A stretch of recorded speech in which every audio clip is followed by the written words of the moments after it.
Hi friends, welcome back to my channel వంటలు ముచ్చట్లు. నేను మీ లక్ష్మి. ఇవాళ నేను మీకు చూపిస్తున్న రెసిపీ అరటికాయ పెసరపప్పు ఫ్రై. చాలా బాగుంటుందండి ఈ ఫ్రైకి కావాల్సిన పదార్థాలు చూద్దామా.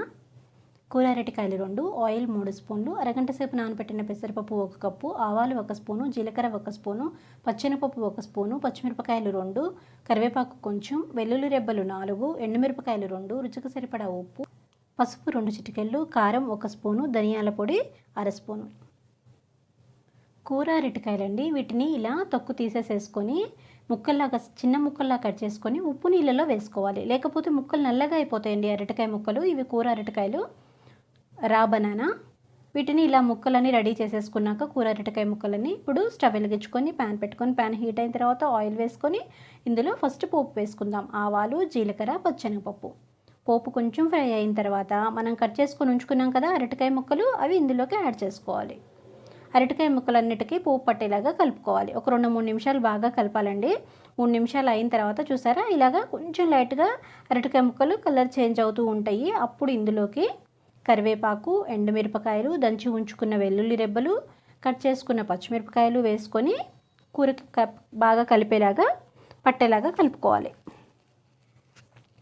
ఇందులో పసుపు, ఉప్పు వేసుకొని మూత పెట్టి కూరని మగ్గనివ్వాలి. చూసారండి, ఒక 5 నిమిషాలు కూర మగ్గించాక కూర ఎంత మంచి కలర్ వచ్చిందో, అరటికాయ ముక్కలన్నీ చక్కగా వేగిపోయినాయండి. ఇప్పుడు ఇందులోకి నేను అరగంట సేపు నానబెట్టుకున్న పెసరపప్పు యాడ్ చేస్తున్నాను. ఈ రెండింటి కాంబినేషన్ ఫ్రై చాలా టేస్టీగా ఉంటుందండి. మనం పెసరపప్పు వేసినప్పుడు కొంచెం వాటర్ ఉంటాయి కదా, 1 నిమిషం మూత పెట్టి మగ్గించామంటే ఆ వాటర్ అంతా ఎవాపరేట్ అయిపోతాయి. చూసారా, ఇప్పుడు అడుగున వాటర్ ఏమీ లేవన్నమాట. అంటే ఇప్పుడు ముక్కలు పెసరపప్పు 2 కలిపి వేగినవి. ఇప్పుడు పప్పు కొంచెం ఉడకడానికి ఒక 4 స్పూన్లు కొంచెం వాటర్ యాడ్ చేసుకోవాలి.